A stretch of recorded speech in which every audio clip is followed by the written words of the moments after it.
आज relations and function का हम फोर्थ पार्ट आपके साथ डिस्कस करने वाले हैं, जिसमें हम लोग को डिस्कस करना है क्लासिफिकेशन ऑफ फंक्शंस। ध्यान दीजिएगा, on the basis of images, image के बेसिस पर फंक्शन को दो ग्रुप में बांटा गया। एक है वन वन फंक्शन, जिसे हम इंजेक्टिव फंक्शन बोलते हैं या केवल बोल देंगे इंजेक्शन। एक है many one function. Many one function का मतलब ये हुआ कि नॉट वन वन, यानी वन वन जो नहीं होगा वो मेनी वन होगा। ठीक है। फिर है on the basis of range. On the basis of range क्या है आपका? ऑन टू फंक्शन, जिसको हम सर्जेक्टिव फंक्शन बोलते हैं या केवल बोल देंगे सर्जेक्शन। और ये इनटू फंक्शन, जिसको हम बोल सकते हैं नॉट ऑन टू, मतलब जो ऑन टू नहीं है वो इनटू होगा। ठीक है। अब इसको एग्जांपल से ढंग से समझ लीजिए। देखिए यहाँ हम देख रहे हैं आपका कि पहला एग्जांपल कि जितने भी एलिमेंट हैं, यानी डिफरेंट एलिमेंट के डिफरेंट इमेजेस हैं। ठीक है। यहाँ डिफरेंट एलिमेंट के डिफरेंट इमेजेस हैं। देखिए यहाँ ये दोनों डिफरेंट हैं, जिसका एक ही इमेज है। यहाँ भी दोनों डिफरेंट है, लेकिन इमेज का एक ही है। माने एक से ज़्यादा का मतलब क्या होता है? मेनी। अब मेनी का रिलेशन किससे? एक से। एक से ज़्यादा एलिमेंट का रिलेशन अगर एक से हो तो उसी को बोलते हैं मेनी वन। एक जगह भी होगा, यहाँ पे एक का एक ही है, एक जगह भी अगर यह रूल जो है फेल मारता है। कौन सा रूल? कि वन वन वाला। वन वन मतलब क्या हुआ? वन वन, यानी एक का एक से, एक का एक से। यहाँ क्या है? यहाँ कई का, मेनी का एक से। तो ये दोनों ही क्या है आपका? वन वन फंक्शन के एग्जाम्पल हो गए। ठीक है। ये दोनों क्या हो गए आपके? मेनी वन फंक्शन के एग्जाम्पल हो गए। ठीक है। अब देखिए, तो ये दोनों आप समझ गए। अब है on the basis of range. अब रेंज की यहाँ बात करें तो यहाँ रेंज क्या है आपका? रेंज है आपका y1, y2, y3। इसका कोडोमेन क्या है? b है, जिसके इक्वल है। मतलब रेंज कोडोमेन के इक्वल है। रेंज कोडोमेन के इक्वल मीन्स क्या हुआ आपका? कि ये जो है आपका है, इसमें कोई भी कोडोमेन में कोई भी एक्स्ट्रा एलिमेंट नहीं है। एक्स्ट्रा एलिमेंट नहीं है, तो इसको हम बोलते हैं आपका ऑनटू फंक्शन, जिसमें कोई भी एक्स्ट्रा ना हो उसका ऑनटू। तो ऑनटू में कौन कौन है? ये ऑनटू है और एक ये ऑनटू है, एक भी एलिमेंट एक्स्ट्रा नहीं है। अब बाकी दोनों क्या हो गया? इनटू। इनटू माने अंदर बचा हुआ, इसलिए हिंदी में बोलते हैं इसको अंतः छेपी। अंतः माने अंदर, छेपी माने छिपा हुआ। ठीक है। और ऑनटू को कहते हैं आच्छादक, माने आच्छादित करना, ढक लेना, यानी ये क्या पूरा पूरा ढक, कवर कर लिया। ठीक है। तो दोनों समझ गए आप लोग। अब ये क्या कर दें हम कि दोनों ही बेसिस को अगर मिक्सअप कर दें तब क्या बनेगा आपका? एग्जाम्पल से देख लीजिए। ये देखिए, इस फंक्शन में बात करें वन वन है और क्या है? ऑनटू भी है, यानी फंक्शन क्या बनेगा? One one onto, one one onto. ये क्या है? One one into. ये क्या है? मेनी वन ऑनटू, एक भी नहीं बचा था, ऑनटू हो गया। ये मेनी वन इंटू, यानी one one onto, one one into, many one onto, many one into. ठीक है। जैसे वन वन फंक्शन है तो क्या हो जाएगा यहाँ पर? वन वन ऑनटू फंक्शन, जिसमें ये वाला है, ये है वन वन ऑनटू। फिर क्या है? मेनी वन ऑनटू कर देते हैं।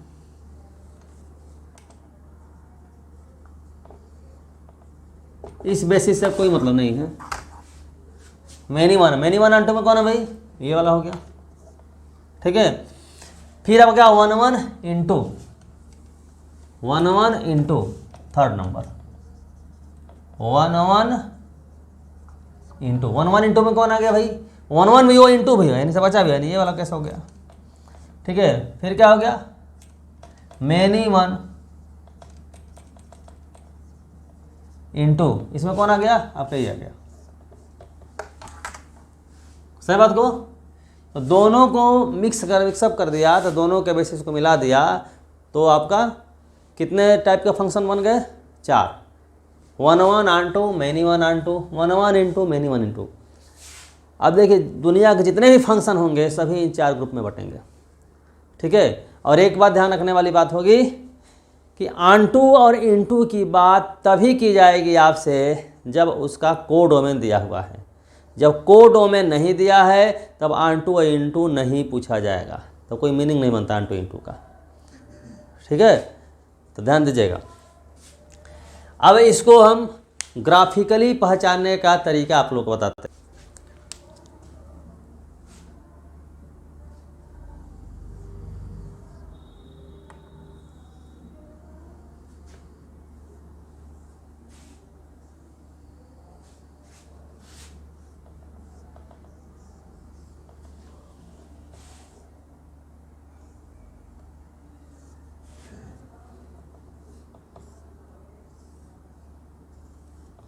ये देखिए, सबसे पहले हम लोग सीखेंगे फंक्शन पहचानना कि फंक्शन है कि नहीं।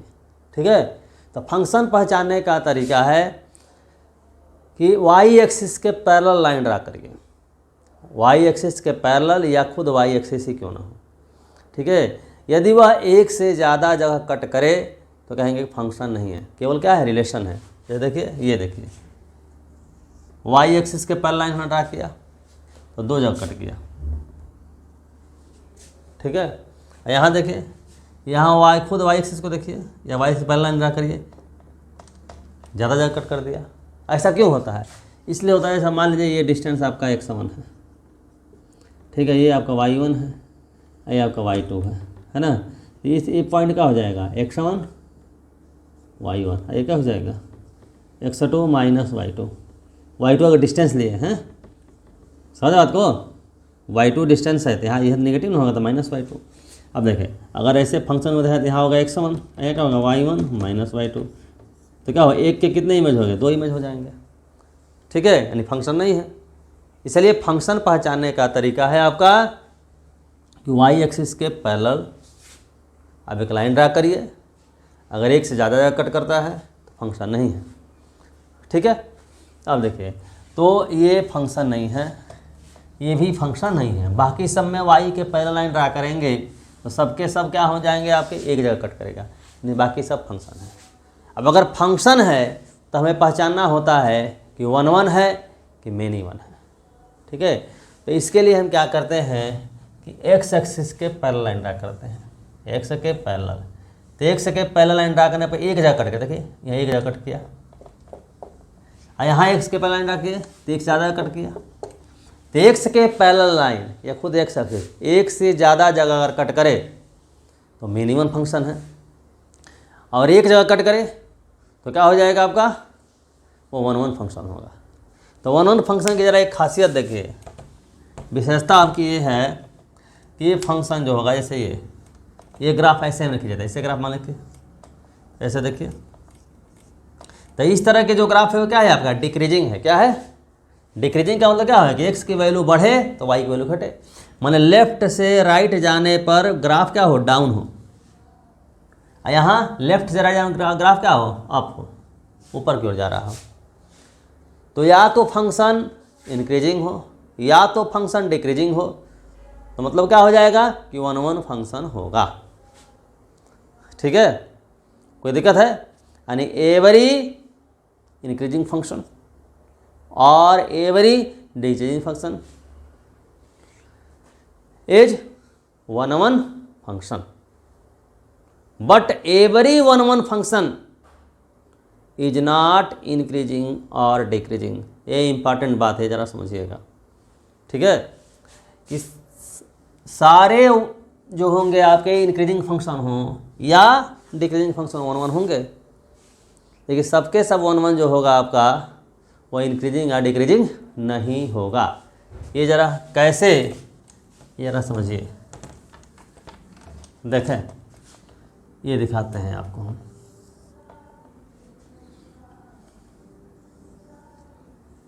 जैसे यहाँ ले लिया 1 2 3, कोड 1 में यही लेते हैं, मान लीजिए 1 2 3, 1 का 1 से कनेक्शन कर दिए, ठीक है, 2 का 3 से कर दिए, 3 का 2 से कर दिए।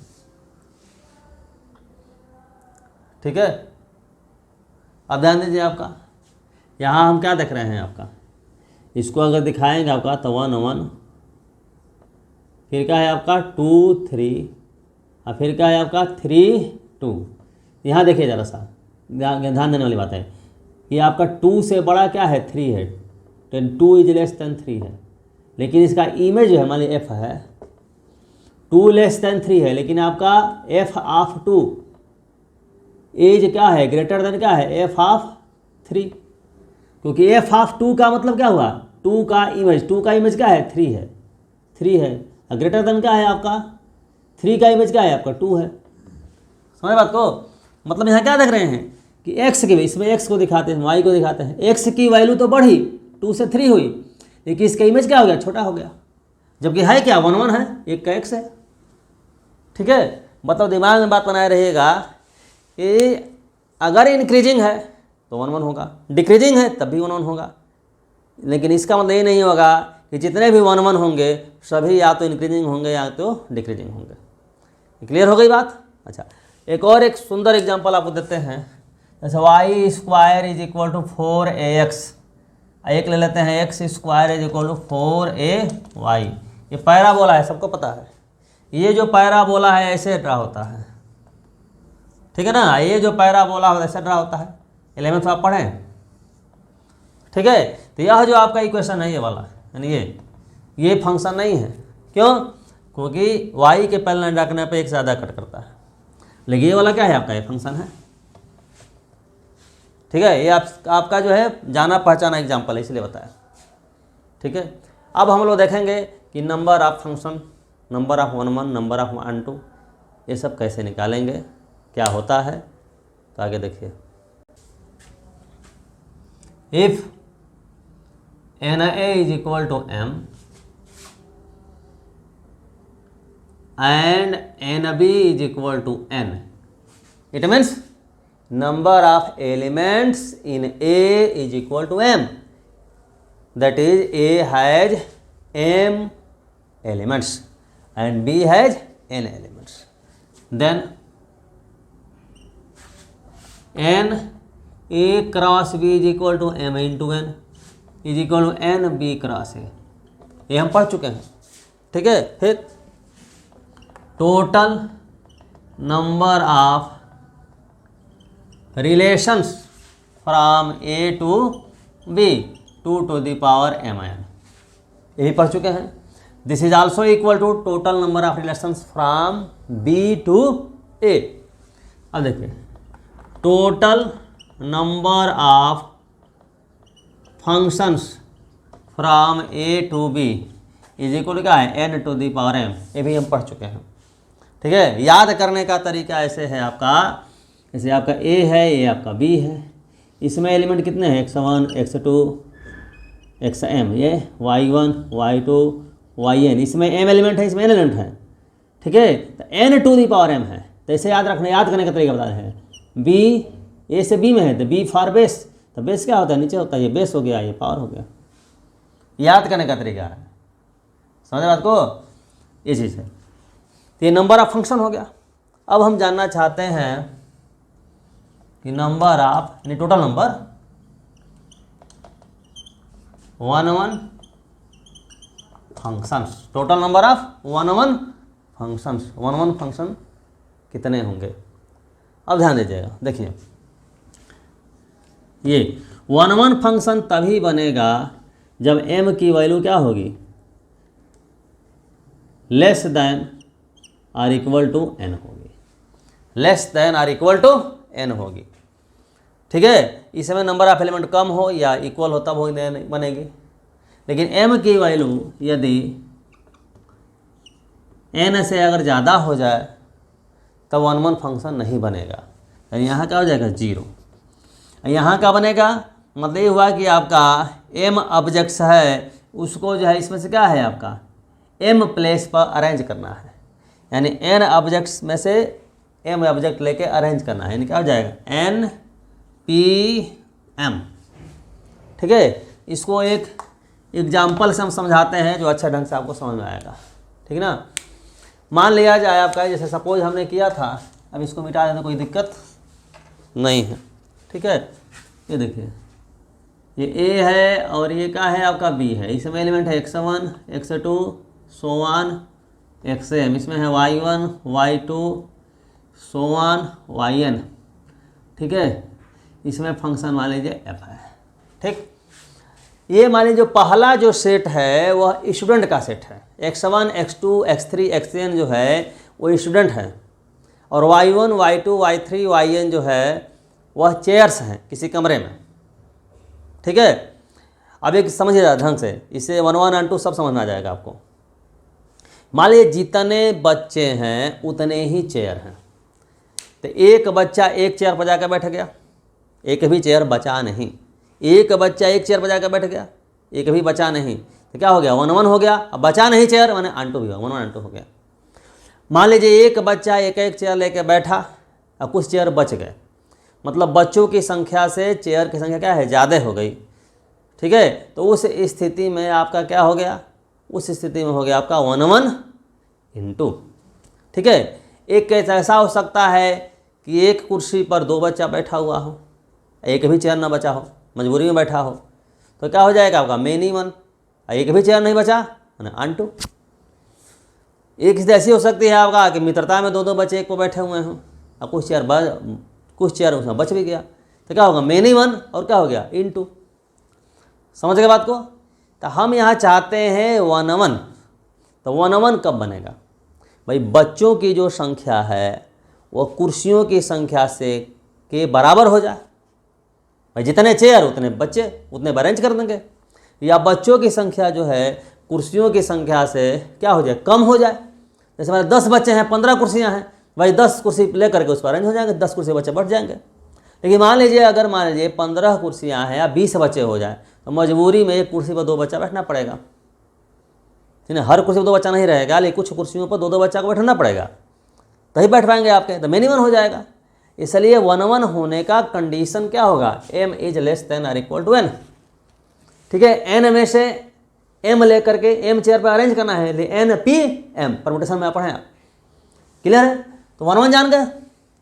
ठीक है, दूसरी बात अब कहा जाए मेनी 1, तो मेनी 1 के लिए अलग से फार्मूला नहीं याद करते हैं भाई। टोटल नंबर ऑफ फंक्शन क्या है n to the power m है, टोटल नंबर ऑफ फंक्शन है। तो टोटल नंबर ऑफ फंक्शन मतलब क्या हुआ आपका 1 1 और मेनी 1 दोनों मिला के आपका n to the power m है।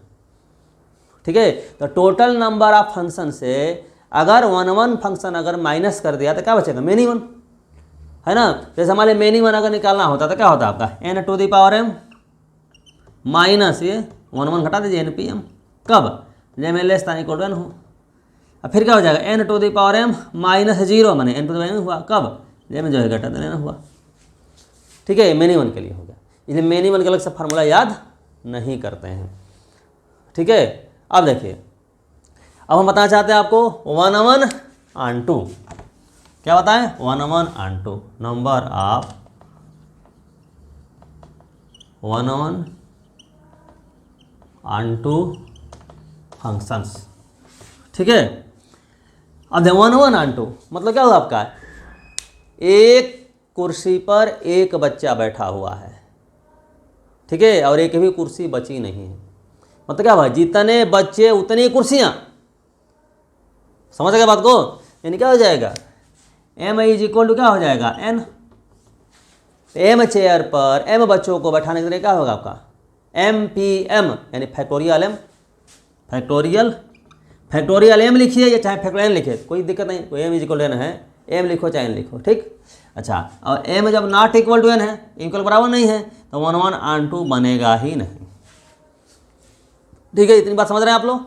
चलिए अब देखिए, अब आपको बताते हैं हम total number of onto function, total number of onto, number of onto functions, ये होता है summation over r is equal to 1 to n minus 1 to the power n minus r n c r to the power m। ठीक है, total number of onto माने एक भी कुर्सी बची ना रहे, एक भी कुर्सी तब नहीं बची रहेगी जब बच्चों की जो संख्या होगी तो क्या होगी कुर्सियों की संख्या से ज़्यादा हो जाए या इक्वल हो जाए। मैंने क्या होगा m is greater than or equal to n, m जब लेस देन n होगा तो क्या हो जाएगा आपका 0। अब ये फार्मूला कैसे आया इसे हम प्रूव करा देते हैं। ठीक है, इसको ज़रा ढंग से देखिएगा। देखिए मान लीजिए ए सेट है, इसमें एलिमेंट है x1 x2 x3 xm, और b है जिसमें एलिमेंट है y1 y2 y3 so on yn। ठीक है, अब देखिए, और f जो है फंक्शन है a से b में। ठीक है, जितने आपके फंक्शन बन सकते हैं a से b में, कितने बनेंगे n to the power m, उन सब का एक हमने सेट बना लिया, उसका नाम रख दिया p। क्या रख दिया? p। यानी p एक सेट है, किसका सेट है? f का। सच दैट को ऐसे भी लंबा लाइन खींच देते हैं, f such that tends to b, माने a से b में जितने भी आपके सब सेट बनेंगे, हम सॉरी a से b में जितने भी फंक्शन बनेंगे उनका एक सेट बनाया, तो p से रिलेट किया।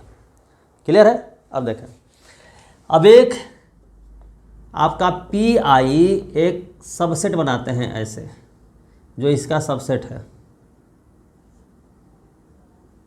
p का।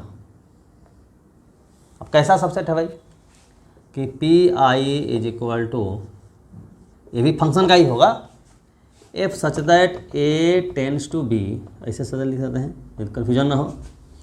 जहाँ क्या होगा आपका yi does not belongs to range of f, ये कहने का मतलब है। ठीक है, मतलब समझिए, देखिए जरा फिगर दिखाते हैं आपको, a है और ये b है, f है, यहाँ x1 x2 x3 xm, यहाँ है y1 y2 y3 yn। जैसे हम लिखते हैं p1, तो p1 का मीनिंग क्या हुआ? तो p1 का मीनिंग आपका ये हुआ कि y1 को छोड़ दीजिए, y1 को छोड़ दीजिए, y1 को छोड़ने के बाद जितने सेट बन सकते हैं, बाकी सबसे बनाना है, बाकी सबको इमेज में ले सकते हैं, इसको इमेज नहीं लेंगे, ये कहने का मतलब। क्योंकि देखा yi does not belong to range of f, हम लेते हैं p2 मैंने y2 को छोड़ दीजिए, ये कहने का अर्थ हुआ। ठीक है, अब देखिए, अब हम कोई फंक्शन है, इसमें कोई एलिमेंट छूट गया, एक एलिमेंट छूट जाए या दो एलिमेंट छूट गया, तो क्या होता है? इनटू फंक्शन होता है। क्या होता है? Into function. तो हम निकालें इसके आधार पर कि number of into functions from A to B. तो क्या हो गया? जितने आपके ये बने हैं P1 P2 P3, इन सब का क्या होगा? यूनियन, यानी P1 union P2 union P3 union so on union Pn तक ना, क्योंकि इसमें क्या है? y1 y2 y3 yn तक है। ये क्या है आपका? ये यूनियन ही नहीं, हमें निकालना है number of into functions, number of into function. ये केवल लिखिए तो मतलब क्या है? इनटू फंक्शन जितने ही बनेंगे, ठीक है, उनका एक सेट हुआ। ठीक है, लेकिन नंबर मतलब क्या हुआ? n। ठीक है, अब देखिए जरा सा, ये आप पढ़े हैं जैसे एन ए यूनियन बी है, तो क्या पढ़े हैं आप? N A plus N B minus N A intersection B. ऐसे ही N A union B union C, क्या हुआ? N A plus N B plus N C minus N A intersection B minus N B intersection C minus N C intersection A plus N A intersection B intersection C. यानी इसमें होता क्या है कि जितना जैसे मान लो 3 ठो ले लिए आप, जैसे ऐसे ले लिए A1 union A2 union A3 n, तो क्या करेंगे आपका NA1 plus NA2 plus NA3, है ना? मतलब क्या हुआ? NA1 या सिग्मा के रूप में लिख देंगे, जितना होगा उसका सम, फिर माइनस में लगता है दो ठोकर NA1 इंटरसेक्शन A2, इस तरीके से। ठीक है, तो ऐसे ही यहाँ जब करेंगे आप तो क्या होगा? सिग्मा n, या तो पी आई लिख दीजिए, I is equal 1 to n कर दीजिए जितना है सब, फिर माइनस सिग्मा क्या हो जाएगा? n P I intersection P जे कर दीजिए, यहाँ लिखिए आई जे यहाँ लिखने का मतलब क्या है आपका? देखिए जितने भी कॉम्बिनेशन बन सकते हैं, कॉम्बिनेशन कैसे बनेंगे? जैसे P1 intersection P2, P1 intersection P3, P1 intersection P4, ऐसे ही P2 से P2 intersection P3, P2 intersection P4, दो दो के जितने कम्बिनेशन बन सकते हैं सब, ठीक है। ऐसे ही आपका प्लस में क्या हो जाएगा, N P I intersection P J intersection P K, I जे के, मतलब तीन तीन का ग्रुप बनाएंगे माइनस फिर सो जैसे 7, ठीक है। अब देखिए ध्यान दीजिए यहाँ का, अब क्या, जैसे एक एलिमेंट हम छोड़ दें, जैसे हम कहें आपका ये NP1 Y1 को छोड़ दिया, तो Y1 को छोड़ दिया, इसमें कितने एलिमेंट बचे, n-1 एलिमेंट बचे, इसमें कितने, इसमें तो m एलिमेंट है, तो टोटल फंक्शन कितना हुआ, पावर m हुआ। भाई यहाँ से टोटल फंक्शन होता है n to the power m होता था, पूरा लेते थे तब, ये छोड़ दिए तो n-1 to the power m हुआ, ठीक है। अच्छा अब देखिए आपका ऐसे ही NP2 भी इतना ही होगा, NP3 भी इतना ही होगा, तो टोटल कितना, n इंटू क्या हो जाएगा, n-1 to the power m, ठीक है। अब देखिए फिर माइनस, यहाँ दो दो का कॉम्बिनेशन, दो दो के जितना ये दोनों ले लिए, तो कितने बचे, n-2 बचे एलिमेंट, तो n-2 मतलब क्या हो जाएगा, NC2, दो दो के कॉम्बिनेशन NC2 बनेंगे, तो इंटू क्या हो जाएगा, n-2 to the power m, ठीक है। यहाँ अपने सामने NA लिखा है तो इसको NC1 भी लिख सकते हैं, क्या लिख सकते हैं, NC1, एक सिस्टम बन जाएगा। फिर क्या होगा, प्लस NC3 क्या होगा, n-3 to the power m, ऐसे ही -1, ठीक है। अगर लास्ट में पूछे आपसे कि लास्ट में क्या होगा भाई, लास्ट में तो भाई NC1 NC2 NC3 NCn, लेकिन NCn अगर होगा तो क्या हो जाएगा, n-n to the power m, n में से 0 हो जाएगा, लिखने कोई मतलब नहीं बनता है, यानी उसके पहले आपका होगा NCn-1, तो n से अगर n-1 अगर माइनस गया तो n-n+1 n कट गया, यानी 1 टू द पावर m। अब रही बात कि यहाँ प्लस है कि माइनस है, ये ध्यान देने वाली बात है। तो यहाँ देखिए यहाँ 3 है तो क्या है आपका, प्लस है, यानी आड होने पर प्लस है, इवन होने पर माइनस है, सही बात को, इसको क्या लिख दीजिए आपका, इसलिए -1 का पावर n-1 लिख दिया, यहाँ लिख दिया माइनस लिख दीजिए, तो अपने आप ऑटोमेटिक सेट हो जाएगा। जैसे आपका 3 है, 3 होने पर क्या होगा, -1 का पावर 3, अब -1 का पावर 3 हो जाएगा माइनस, अब फिर एक -1 से लिख दिया तो प्लस हो जाएगा ना ऑटोमेटिक, इधर यहाँ माइनस है, प्लस ना लिखा, क्या लिखा, माइनस लिखा, सारे बात को। अब देखिए ये आपका 100 है, ठीक। अब लेकिन हमें क्या चाहिए, हम क्या निकाल रहे थे, नंबर ऑफ ऑनटू फंक्शंस। देखिए नंबर ऑनटू फंक्शन, क्या करें भाई, टोटल नंबर ऑफ फंक्शन कितने हैं, देखिए number of onto functions is equal to functions from A to B is equal क्या हो जाएगा, number of functions from A to B minus number of into functions from A to B, this is equal to. अब देखते क्या हो जाएगा, total number function कितना है, n to the power m, इसको सपरेट करिए, यानी -NC1 n-1 to the power m plus NC2 n-2 to the power m minus NC3 है ना, n-3 to the power m, last में ये माइनस था तो क्या हो जाएगा, plus -1 to the power n-1 NCn-1 1 to the power m, clear है। अब देखिए इसको समेशन वैसे लिख सकते हैं, समेशन ग्रुप में ये यहाँ देखिए आपका NC1 ये आड है तो माइनस है, इवन है तो प्लस है, यानी लिख दें -1 का पावर ले जाते हैं k, क्या लिखते हैं k, यहाँ ले जाते हैं NC k, तो यहाँ क्या हो जाएगा भाई, NC1 है तो n-1 है, NC k तो n-k टू द पावर क्या होगा m, और k की वैल्यू कहाँ से कहाँ तक, भाई यहाँ NC1 है तो यहाँ क्या लिख सकते हैं NC0, यानी k की वैल्यू 0 से लेकर कहाँ तक वेरी कर रही है, n-1 तक, ठीक है। अब देखिए अब एक और अच्छी बात बताते हैं आपको, कैसे लिख सकते हैं, k is equal to 0 to n-1 -1 to the power k, यहाँ लिख सकते हैं NC n-k to the power m। आप परमुटेशन पढ़ चुके हैं, NCr को लिख सकते हैं NCn-r, तो NCk को लें NCn-k, ठीक है। और थोड़ा और मतलब ईजी फील हो उसके लिए हम क्या करते हैं कि N C N minus K को लिख देते हैं आर, ये क्या हो जाएगा R to the power M. N minus K को हमने लिख दिया क्या आपका आर, ये होगा -1 टू द पावर के इज इक्वल क्या होगा बच्चा एन माइनस आर। अब ज़्यादा ध्यान दीजिएगा के इज इक्वल क्या हो रहा है, नहीं अब एक क्या था के की वैल्यू यहाँ पर क्या है 0, तो के की वैल्यू जब 0 होगी तो आर की वैल्यू क्या हो जाएगी n, ठीक है। अच्छा अब के की वैल्यू जब n-1 होगी तो क्या होगी n-n+1 बराबर आर, यानी आर की वैल्यू क्या हो जाएगी 1, यानी आर की वैल्यू क्या होगी 1 से n तक वेरी करेगी। थोड़ा सा कन्फ्यूजन आपको हो सकता है कि n यहाँ आपका n आर की वैल्यू n से लेके 1 तक, मैंने उल्टा हो जाएगा, यहाँ आपका आर की वैल्यू शुरू में रहेगा आपका n, शुरू में क्या रहेगा केवल n, बाद में क्या है, या इसी सीरीज को अगर पलट के लिख देंगे तो क्या हो जाएगा r is equal 1 to n। भाई r is equal n to 1 हो चाहे 1 to n है कोई फर्क नहीं पड़ता, जैसे a प्लस भी हो उसको b प्लस ले कोई फर्क नहीं पड़ता, तो ये हमारा फार्मूला हो गया, ठीक है। ऑलरेडी कंसिडर किया जा चुका था कि m क्या है ग्रेटर देन 1 है ना जी, ऑन 2 है तो greater than or equal to क्या होगा n हो, ठीक है।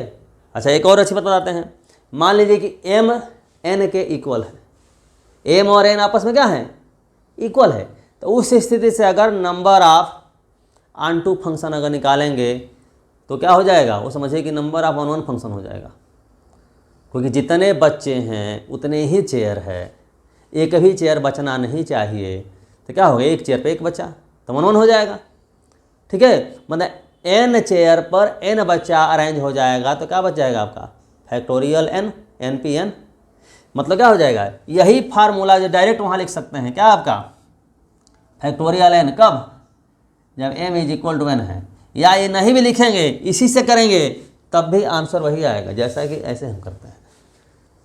तो हम लोग डिराइव कर लिए नंबर ऑफ ऑन 2 फंक्शन क्या होगा, ठीक है।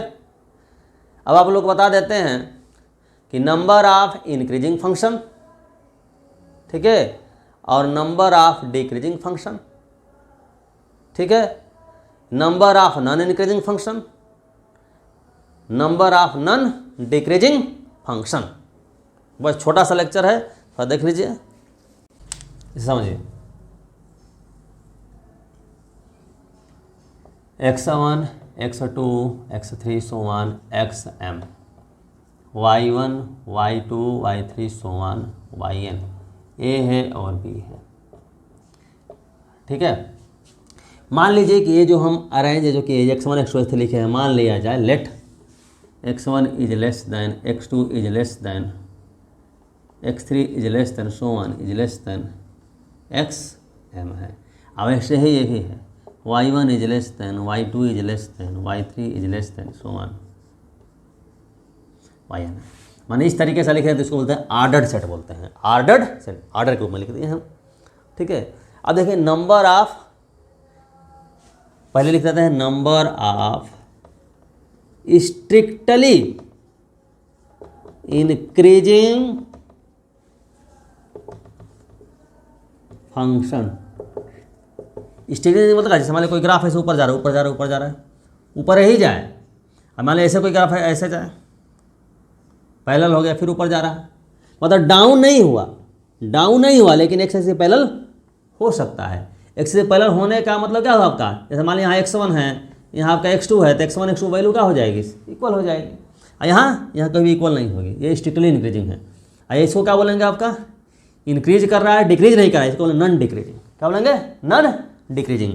और नॉन इंक्रीजिंग ऐसे बोलेंगे, ऐसे डाउन हो रहा है डाउन हो रहा है जैसे पैरेलल हो गया फिर ऐसे, इसको बोलेंगे क्या आपका नॉन इंक्रीजिंग, इंक्रीज नहीं कर रहा है मतलब क्या है डिक्रीज कर रहा है या पैरेलल हो जा रहा है, ठीक। तो हम बता रहे हैं आपको स्ट्रिक्टली इंक्रीजिंग। स्ट्रिक्टली इंक्रीजिंग का मतलब ये हुआ कि इसमें अगर मान लीजिए ऐसा अगर है कि x1 is less than x2 अगर है तो f(x1) is less then f(x2) होगा, यानी इसका इमेज भी क्या होगा आपका, अगर x1 छोटा है x2 से तो ये आपका, ठीक है, कोई दिक्कत नहीं। तब देखिए तो इसके लिए सबसे बढ़िया तरीका आपका है कि क्या करेंगे कि इस समय से पहला कंडीशन ये होना चाहिए कि m जो होना चाहिए लेस देन और इक्वल टू n होना चाहिए, m की वैल्यू n से छोटी होनी चाहिए, क्योंकि जितनी इसमें संख्या उससे कम होगी तभी तो उतने ही एलिमेंट को हम लेंगे। ठीक है, तो क्या करें, क्योंकि आपका ऐसे अगर नहीं अगर करते हैं, मगर इसे मान लीजिए इसमें 10 ठो है, इसमें 8 ठो है, तो मजबूरी में क्या करना है, किसी 2 एलिमेंट को हमें किसी एक से कनेक्ट करना होगा। तो 2 को जहाँ एक से कनेक्ट कर दिए, यानी 2 की वैल्यू सेम हो गई, तो क्या हुआ, स्टिकलिंग इंक्रीजिंग तो हुआ नहीं। ठीक है, इसलिए क्या होना, M less than or equal to N होना चाहिए। उसके बाद सीधे क्या करें आपका, इसमें से एम एलिमेंट को हम सिलेक्ट कर लिए, सिलेक्ट निकाल कर लिए N C M, N C M, clear है, इतना सिलेक्ट कर लिया। इतना सिलेक्ट करने के बाद क्या आपका अरेंजमेंट तो बदलेंगे, कोई ऑर्डर है ये ही, तो सीधे से जो भी हमने मान लिया सिलेक्ट कर लिया हमने, ऐसे ऐसे ऐसे मिला देंगे सीधे एक बार, एक ओनली वन अरेंजमेंट होगा। ऊपर नीचे करेंगे तो क्या हो जाएगा, डिक्रीजिंग इंक्रीजिंग हो जाएगा, दोनों मिक्सअप हो जाएगा। इसलिए क्या होगा, सीधे एन सी एम, आई 0 हो जाएगा, जे एम ग्रेटर देन एन होगा। ठीक है, और ठीक यही स्थिति क्या होगी आपकी स्ट्रिक्टली डिक्रीजिंग में, इसलिए उसको अलग से करने की ज़रूरत नहीं है। ठीक है, अब रही बात आपका non increasing function, non increasing या नॉन डिक्रीजिंग जो भी कहिए। ठीक है, ध्यान दीजिएगा, नॉन अगर ये देखिए नॉन डिक्रीजिंग अगर कहेंगे तो क्या x1 लेस देन x2 है, तो यहाँ क्या हो जाएगा, माने x1 तो x2 से छोटा है, लेकिन fx1 क्या है, fx2 छोटा भी हो सकता है और इक्वल भी हो सकता है। तो हम निकालना क्या चाहते हैं, number of non decreasing functions. ठीक है, अब देखिए इसको ऐसे समझिए, ये पहले ही आर्डर से लिए, जैसे y1 है, ध्यान दीजिएगा y1 है, तो y1 जब कनेक्ट होगा तो शुरू के ही एलिमेंट से कनेक्ट होगा। क्यों, कुछ मान लीजिए y1 को कनेक्ट कर दिया हमने x3 से, अब y2 को कनेक्ट कर दिया x1 से, तब तो इंक्रीजिंग होगा नहीं ना होगा। क्यों, क्योंकि आपका जो ये छोटे एलिमेंट के लिए बड़ी वैल्यू, अब बड़े एलिमेंट के लिए छोटी वैल्यू हो जाएगी। मतलब ये हुआ कि y1 जो होगा, तो फिर देख लीजिए x1, x2, x3, xm हुआ, ये है आपका y1, y2, y3, ये हुआ y1। ठीक है, जो आपका जो y1 जो होगा आपका शुरू के एलिमेंट एक एलिमेंट से कनेक्ट हो जाए, या 2 एलिमेंट से कनेक्ट हो जाए, या 3 एलिमेंट से कनेक्ट हो जाए, ये चीज़ है।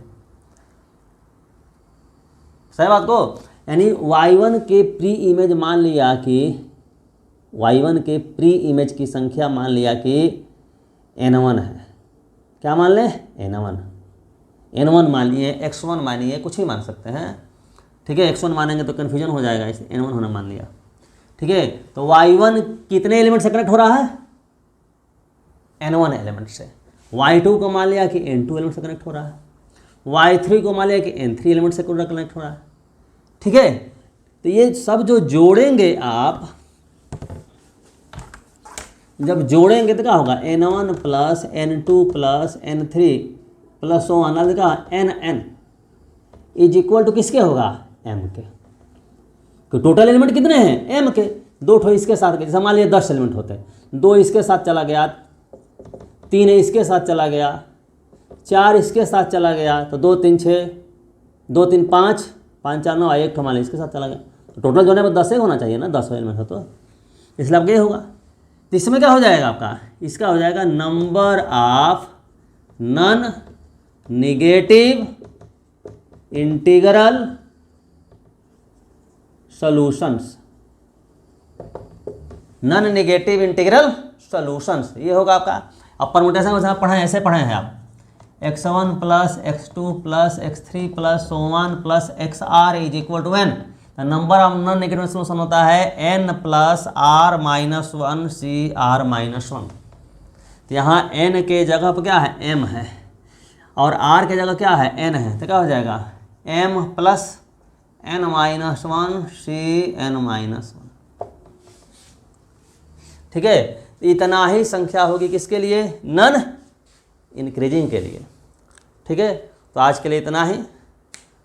ठीक है, अब शेष बातें अगले वीडियो में, तब तक के लिए धन्यवाद।